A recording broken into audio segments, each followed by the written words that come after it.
என்னை அச்சுறுத்தாத, மிரட்டாத. நீ தொட்டா நானும் தொடுவேன்.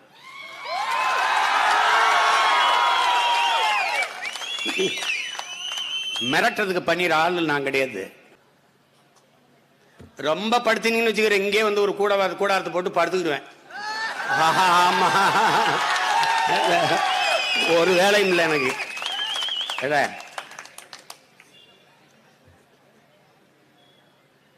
அது என் பங்காளி வடிவேல் சொல்ற மாதிரி கிளம்பிட்டாயா கிளம்பிட்டாங்கிற கதையா பாட்டு போய்கிட்டே இருப்பேன். எனக்கு ஒண்ணும் கிடையாது. சாலை போட்டு என்ன பண்ணுவீங்க? வேகமா வீட்டுக்கு போயிடலாம். வீட்டுல போய் சீரியல் பாப்பா, வேற என்ன பாப்பா? சினிமா பாப்பா, வேற என்ன பண்ணுவேன்? வீட்டுல போய் என்ன பண்ணுவேன் நீ சொல்லு? எல்லாத்தையும் வேகமா போயிடும். வீட்டுக்கு வேகமா போய் என்ன பண்ணுவேன்னு சொல்லு. வேகமா போய் என்ன பண்ணுவேன்? நீ கார்ல போறவனுக்கு வந்து பெட்ரோல் மிஞ்சுமா, டீசல் செலவு மிஞ்சிருமா? நீ கார்ல போறவனை பற்றி கவலைப்படுகிறாய். நான் காருக்குள்ள இருக்கிறவனுக்கு நீரும் சோறும் கொடுக்கிற விவசாயியை பத்தி கவலைப்படுறேன்.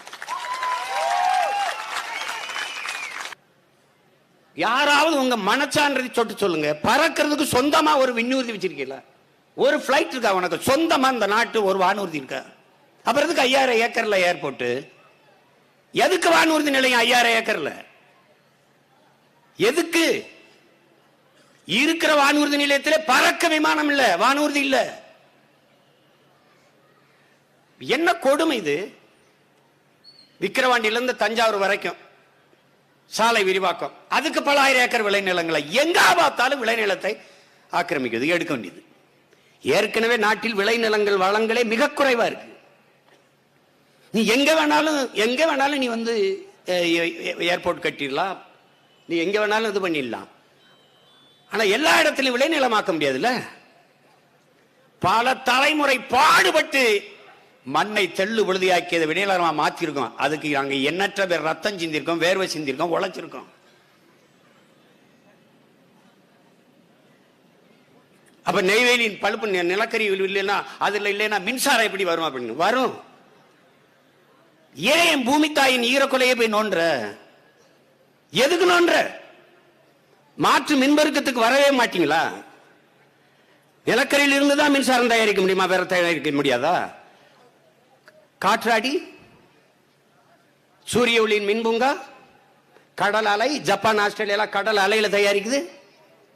அதுக்கு வந்துருங்க. மாற்று மின் உற்பத்திக்கு வாங்க. இயற்கைக்கு சூழியலுக்கு எந்த பேராபத்தும் இல்லாத மாற்று மின் உற்பத்திக்கு வாங்க. இது தீர்ந்து போகிற வளம். மீத்தேன் தீர்ந்து போகிற வளம். ஆனா சூரிய ஒளியும் காற்றும் தீராது. அந்த வளத்திற்கு வா. ஆபத்து இல்லாது.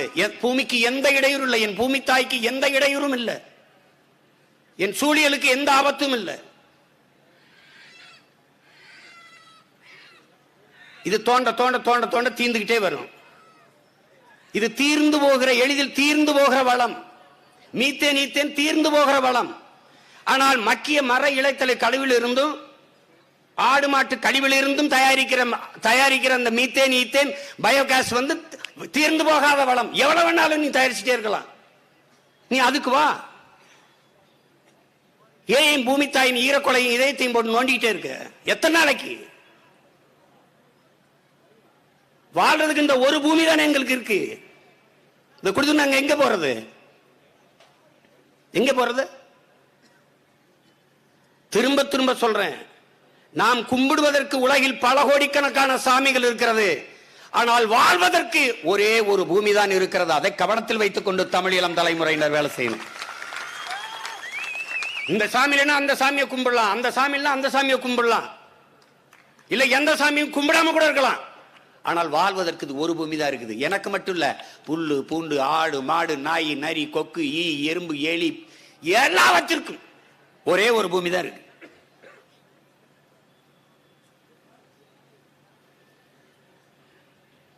இந்த தலைமுறையில் நாம் வாழ்ந்து விட்டு இந்த பூமியை தீர்த்து விட்டு போயிருப்போமா? யாருக்கும் மழை வேண்டாமா? காடுகள் வேண்டாமா? நல்ல காற்று வேண்டாமா? குடிக்க நீர் வேண்டாமா? எப்படி?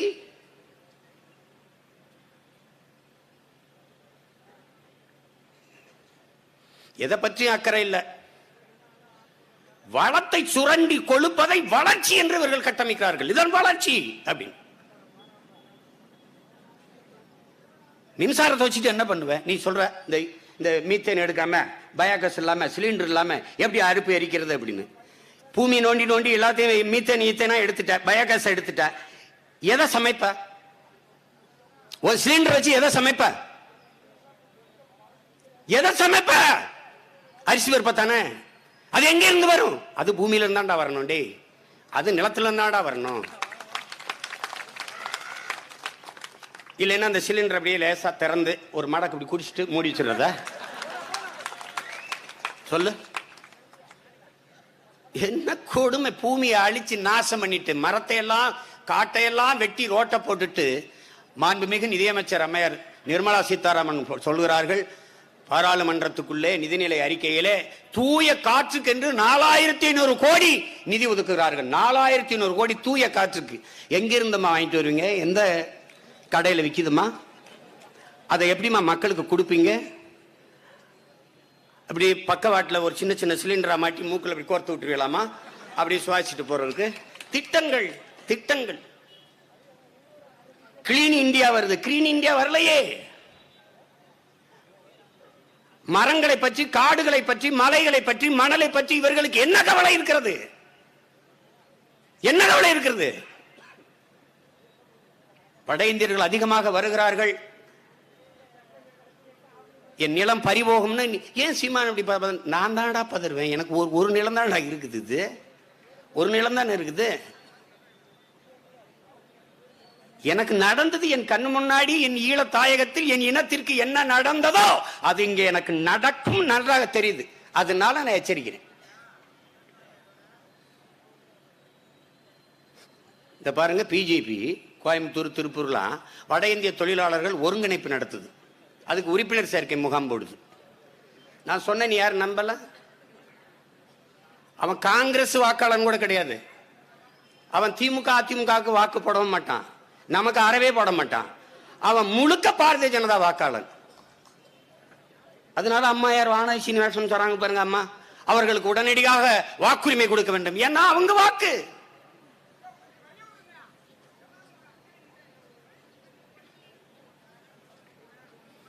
நல்ல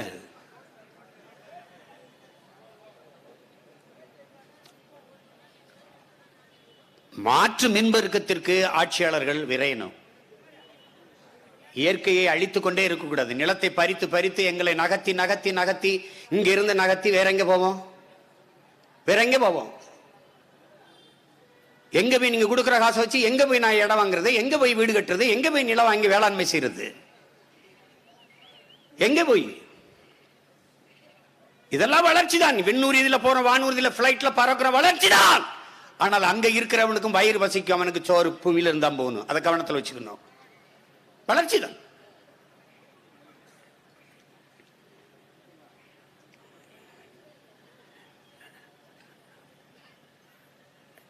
அது இது ஒரு புது மாதிரியான கட்டமைப்பு. வளர்ச்சி வளர்ச்சிங்கிற பேர்ல அணுவுல இல்லாம மின்சாரத்தில் எப்படி தன்னிறைவு அடைகிறதுங்கிற ஒரு கேள்வியை அறிவுபூர்வமா எழுப்புவார்கள். அணு உலை கண்டுபிடிக்கப்பட்டது மின் உற்பத்திக்காகவா? இல்ல மின்சாரம் கண்டுபிடிக்கப்பட்டது அணு உலையாலா? இந்த கேள்விக்கு பதில் இருக்கிறதா? வேற மாற்று வழியே இல்லை என்று நீங்கள் சொன்னால் அது சரி. மாற்றுதான் இருக்கே. 365 நாள்ல 300 நாளைக்கு மேல மேகம் மூட்டமே இல்லாத வெயில் கிடைக்குதுங்கிறான். ராஜஸ்தான் பாலைவனம் மாதிரி போடு. அதுல போய் சூரிய ஒளி தகட போடு. அந்த ஓடை கழுவுறதுக்கு தண்ணி தானே. எங்க தண்ணி இருக்கோ அங்க பெரும் குழாயில கொண்டு வந்து இங்க வச்சு கழுவிடு.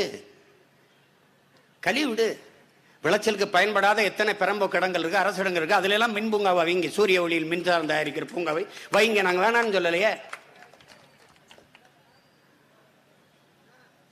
காற்று எங்க அதிகமா கிடைக்குதோ அந்த இடங்கள்ல எல்லாம் போங்க. எங்க காற்று அதிகமா இருக்கிற இடங்கள்ல போய் காற்றாடியை வச்சு, காற்றாலையை வச்சு எடுங்க, மின்சாரத்தை எடுங்க. கடல் அலையில தயாரிக்கிறானே ஜப்பான், அந்த நுட்பத்தை நாம் பின்பற்ற முடியாதா? நீங்க தான் டிஜிட்டல் இந்தியா வச்சே, எண்ணியல் இந்தியா வச்சே. நீங்களாம் டெவலப்பிங் நாடாச்சே, டெவலப்டு. நீங்க பெரிய வளர்ச்சி அடைஞ்சவங்களாச்சே. நாங்க இந்த 800 கடலுக்குள்ள இப்ப வாளி கொட்டி இது இந்த கப்பலும் மோதிச்சுங்கிற மாதிரி பேய்க்கும் ஜண்டை மாதிரி கப்பலும் மோதி எண்ணெய் கொட்டிடுச்சு. ஒரு மாசம் அள்ளிக்கிட்டு இருந்தாங்க. வாலியில தான் நம்ம ஐயா நாட்டினுடைய பிரதமர் வெளிநாட்டில் போய் பேசுறார். இந்தியாவை கண்டு வியக்கிறது உலக நாடுகள்னு. கடல்ல ஓட்டின எண்ணெயை வாலிட்டு அள்ளிட்டு இருந்தோம்னா வியக்காம என்ன செய்யும்? இப்ப அதே மாதிரிதான் நாகூர்ல அதேதான். நாகூர்ல கதை. சின்ன சின்ன நாடுகள் ஒரு தட்டான் பூச்சி போல ஒரு விண்ணூர்தி அப்படி தூக்கிட்டு வருது, கரகர கரகரன்னு பொடியை கொட்டுது. ஒரு அரை மணி நேரம் கழிச்சு திருப்பி வருது, பாய் மாதிரி சுருட்டிட்டு ஓடிடுது. கடல்ல ஓட்டின எண்ணெயை கடலை நாசமாக்குறது, நிலத்தை நாசமாக்குறது, ஆற கொலை செய்யறது. ஒரு ஆறு உயிர் போட இருக்கா? ஒரு ஆறு எல்லா மண்ணையும் அள்ளி திண்டாச்சு. உங்களால் உருவாக்க முடியாத ஒன்றை உங்களுக்கு அளிக்கிற உரிமையை யார் வந்தது? உன்னால உருவாக்க முடியுமா? நீரை உறிஞ்சி விற்கிற, ஒரு காலத்தில் சேமித்து வைத்து விட முடியும். மரத்தை வெட்டி அழிக்கிற, நட்டு வளர்த்து விட முடியும். ஆனால் மலையை, மணலை யார் உருவாக்குவது? எப்படி உருவாக்குவது? எப்படி? அமெரிக்க அதிபர் கையெழுத்து போட்டா மலை எப்படி வந்துருமா? பாராளுமன்றத்தில் சட்டம் போட்டா மலை எப்படி மணல் உருவாகி வந்துருமா? இது சிந்திக்க வேண்டாமா?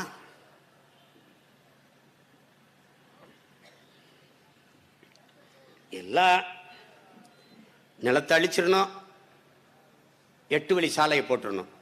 சாலையை போட்டு என்ன பண்ணுவீங்க? வேகமா வீட்டுக்கு போயிடலாம். வீட்டில் போய் சீரியல் பார்ப்ப, வேற என்ன பார்ப்ப? சினிமா பார்ப்ப, வேற என்ன பண்ணுவேன்? வீட்டில் போய் என்ன பண்ணுவேன் நீ சொல்லு? எல்லாத்தையும் வேகமா போயிடணும். வீட்டுக்கு வேகமா போய் என்ன பண்ணுவேன்னு சொல்லு. வேகமா போய் என்ன பண்ணுவேன்? கார்ல போறவனுக்கு வந்து பெட்ரோல் மிஞ்சுமா? டீசல் செலவு மிஞ்சிருமா? நீ கார்ல போறவனை பற்றி கவலைப்படுகிறாய். நான் காருக்குள்ள இருக்கிறவனுக்கு நீரும் சோறும் கொடுக்கிற விவசாயியை பத்தி கவலைப்படுறேன்.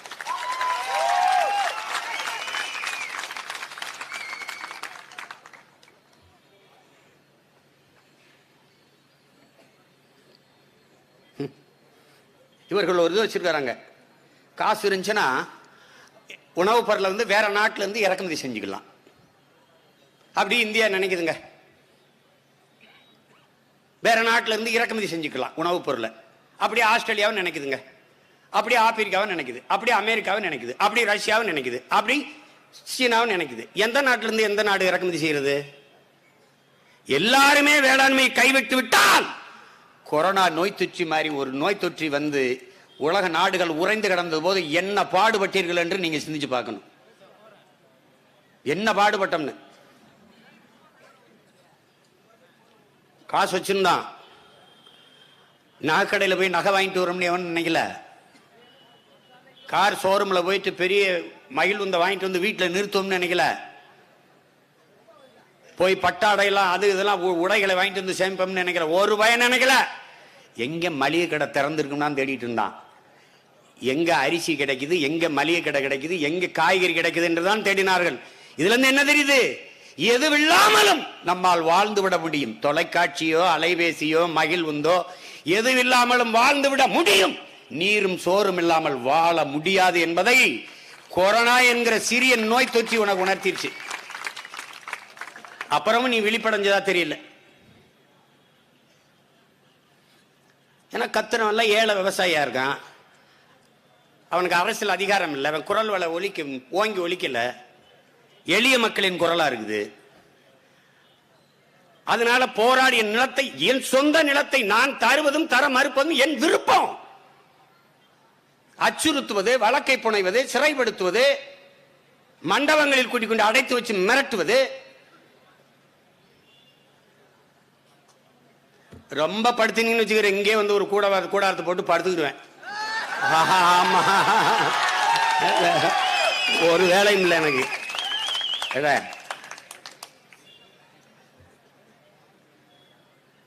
அது என் பங்காளி வடிவேல் சொல்ற மாதிரி கிளம்பிட்டாயா கிளம்பிட்டாங்கிற கதையா பாட்டு போய்கிட்டே இருப்பேன். எனக்கு ஒண்ணும் கிடையாது. எனக்கு என் நிலம், என் வளம் முக்கியம். என் எதிர்கால தலைமுறைக்கு அதை பத்திரமா ஒப்படைச்சிட்டு போகணும்னு நினைக்கிறேன். மாமேதை மாற்று சொல்றார், இந்த பூமி தனி ஒரு மனிதனுக்கோ ஒரு சமூகத்திற்கோ ஒரு நாட்டிற்கோ ஒரு இது அல்ல அல்ல. இது உன்னுடையதும் என்னுடையதும் அல்ல, வருங்கால தலைமுறையோடது, உன் சந்ததியினரோடது. நீ இப்போது வாழ்ந்து கொண்டிருப்பதை விட இன்னும் இந்த பூமியை செழுமைப்படுத்தி அவர்களுக்கு ஒப்படைத்து விட்டு போகணும்ன்றது. நபிகள் நாயகம் சொல்றாங்க, நீ இந்த பூமியின் ஒரு வழிபோக்கன், அவ்வளவுதான். நீ ஒரு வழிபோக்கன் போல வந்துவிட்டு போ. உனக்கு இந்த பூமி சொந்தம் கிடையாது. நீ வாடகை வீட்டில் குடி இருக்கிறாய்.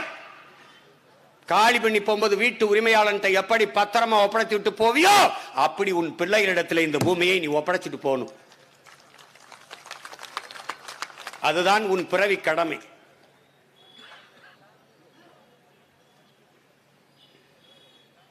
பொறுப்புணர்வோடு அதிகாரத்தில் இருப்பவர் கவனிக்கணும்.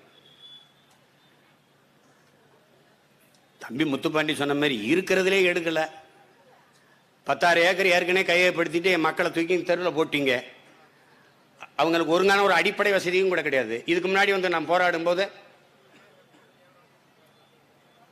நெய்வேலி இதுக்காக நான் போராட வரும்போது திடீர்னு என்னை 144 தடையை போட்டு கைது பண்ண வருவாங்க. என்னங்க நீங்க தானங்க அனுமதி கொடுத்தீங்க, இப்ப மறுக்கிறவங்க போங்க திரும்பி இப்படிம்பாங்க. அப்புறம் சரி எழுதி கொடுங்கன்னா காவல் நிலையத்திலிருந்து தம்பிகள் கூட்டம் போடுறதுக்கு அனுமதி கேட்டா என்ன வருது தெரியுமில, சீமான் இங்க பேச விட்டா மின் உற்பத்தி பாதிக்கப்பட்டுரும்னு. ஏன் நான் பேசுறதுக்கு அங்க மின் உற்பத்தி பாதிக்கப்படுறதுக்கு எப்படிப்பட்ட காரணங்கள் பாருங்க. கொடுமைதான். அதனால மக்களை அச்சுறுத்தி விளைநிலங்களை பறிக்கதை நிறுத்தணும். ஏற்கனவே நீங்க கையகப்படுத்தின நிலங்களுக்கு உரிய இழப்பீடு கொடுக்கணும். 25 லட்சம்னா சரியா சமமா எல்லாருக்கும் 25 லட்சத்தை கொடுக்கணும். வீட்டுக்கு ஒருவருக்கு நிரந்தர பணி கொடுக்கணும்.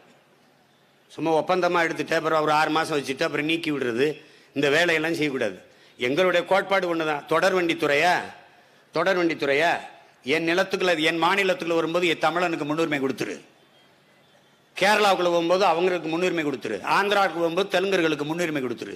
கர்நாடகாக்குள்ள போகும்போது கன்னடருக்கு முன்னுரிமை கொடுத்துரு. பீகாருக்குள்ள போகும்போது பீகாரிக்கு கொடுத்துரு.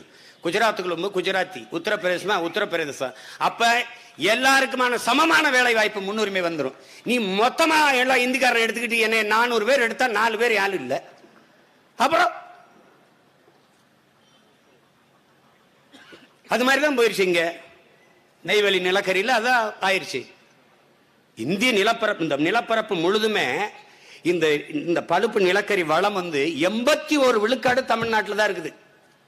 81 விழுக்காடு.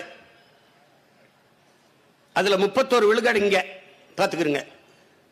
50 விழுக்காடு மன்னார்குடி பக்கத்தில் இருக்குதுங்கிறான். இங்க இருந்து தோண்டிக்கிட்டே போனான்னு வச்சுக்கிறங்க, நம்ம எங்கிட்டு போறது? இப்படியே போய் கடல்கள் வந்து சாக வேண்டியதுதான். வேற எங்க போய் இருக்கிறது? நீ விடுப்பா, போதும்பா. காற்றாடிக்கு வாப்பா, காற்றாலை மின்சாரத்துக்கு வாப்பா, சூரிய ஒளி மின் பூங்கா அமைப்பா, அங்க வாப்பா. ஆஸ்திரேலியா ஜப்பான்ல போய் அந்த தொழில்நுட்பத்தை கொண்டு வந்து கடல்ல மின்சார அலையில எடுக்கிறான்ப்பா. அதை கொண்டு வாப்பா கடல் அலையில. அது எந்த பாதிப்பும் இல்லை சூழியலுக்கு. நாங்க எதுத்தா எங்களை என்ன வேணாலும் செய்ப்பா. இன்னும் ஒரு 100 வழக்கு கூட போட்டுக்க. அண்மையில் 299 பேர் வேலைக்கு எடுக்கப்பட்டிருக்கிறார்கள். அதில் ஒருவர் கூட தமிழர் இல்லை என்பது எவ்வளவு பெரிய துயரம் தோய்ந்த கொடுமை என்பதை என் அன்பு உறவுகள், என் அருமை தம்பி தங்கைகள் சிந்திச்சு பார்க்கணும். நிலம் என்னது, வளம் என்னது, ஆனால் எனக்கு வேலை வாய்ப்பு இல்லை என்றால் இது எவ்வளவு பெரிய அநீதி. இது எவ்வளவு பெரிய அநீதி. கூடுதலாக இன்னும் 10,000 ஏக்கரை கையகப்படுத்தி வைத்திருக்கிறார்கள். அதனால நிலக்கரி எடுக்கல. அதுபோக இன்னும் 20,000 ஏக்கரை கையகப்படுத்த துடிக்கிறார். ஒன்றுதான் என் உடன் பிறந்தார்களே, என் உயிருக்கினிய உறவுகளே, நிலம் என்பது வெறும் மண்ணல்ல, நம் தாயின் மடி என்பதை நீங்கள் புரிந்து கொள்ள வேண்டும். சூழியல் போராளி வங்காரி மாத்தாய் அவர்கள் உலகெங்கிலும்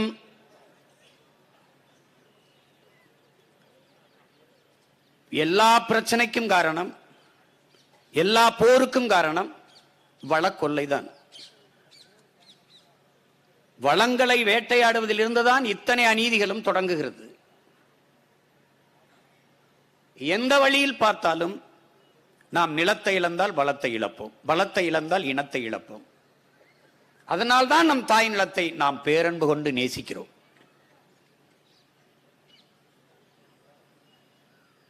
உன் இடத்தினை உறுதி செய், உன் இனத்தை முன்னிறுத்து, இருக்க இடமற்றவன் அனைத்துலகம் பேச அருகதையற்றவன். நம்மளை விரட்டி விரட்டி விரட்டி விரட்டி சொந்த நாட்டுக்குள்ளேயே நம்மளை ஏதிலிகளாக அகதிகளாக நகர்த்துவதை பாருங்கள். சிப்காட்டுக்கு 3000 ஏக்கர் எடுக்கிறது, அப்புறம் நெய்வேலி பழுப்பு நிலக்கரிக்கு எத்தனாயிரம் ஏக்கர் வருது பாருங்க. ஏற்கனவே 35, அப்புறம் ஒரு 25, அப்புறம் ஒரு 10,000. என் நாடு எங்க இருக்கும்? அது அவ்வளவு திறந்த வெளி சுரங்கங்கள். ஒரு காணொளி பார்க்கிறேன், அப்படி கரும்புகையா போகுது, கரும்புகையா போகுது. அதை சுவாசிக்கிற என் மக்கள் என்ன பாதுகாப்பான சூழல் இருக்கு எங்களுக்கு? எங்கள் வாழ்விடத்தை இழந்து வாழ்வாதாரத்தை இழந்து நாங்கள் எங்கே போவது? எங்கே போவது? இமயவரை பரவி இருந்தோம், இமயவரை பரவி வாழ்ந்த ஒரு இனக்கூட்டம். ஆனால் அம்பேத்கர் அவர்கள் பதிவு செய்கிறார்கள். ஆனால் காலடிகள் எப்படி நாங்கள் குறுகணும், எப்படி சுருங்கணும், இந்த நிலத்துக்குள் எப்படி வந்தோம்? இப்படித்தான் படையெடுப்பு தான். நிலப்பறிப்பு, படையெடுப்பு, பொருளாதார சுரண்டல். இன்னைக்கு வட இந்தியர்கள், இந்திக்காரர்கள் அதிகமாக வருகிறார்கள். அதை முறைப்படுத்துங்கள் தான் நான் பேசணும், முறைப்படுத்துங்கள் என்று. இதை மிரட்டுவான். நீ இதை பேசினீன்னா கர்நாடகாவில் இருக்கிற தமிழர்களை அடிச்சிட்டா என்ன பண்ணுவ? நீ ஆந்திராவில் இருக்க தமிழர்களை அடிச்சிட்டா என்ன பண்ணுவ? அடிக்கும் போது என்ன பண்ண? நீங்க அடிக்கும்போது என்ன பண்ண? கேரளாவில் இருக்க தமிழர்கிட்ட அடிக்கும் போது என்ன பண்ணீங்க? என்னை அச்சுறுத்தாத, மிரட்டாத. நீ தொட்டா நானும் தொடுவேன்.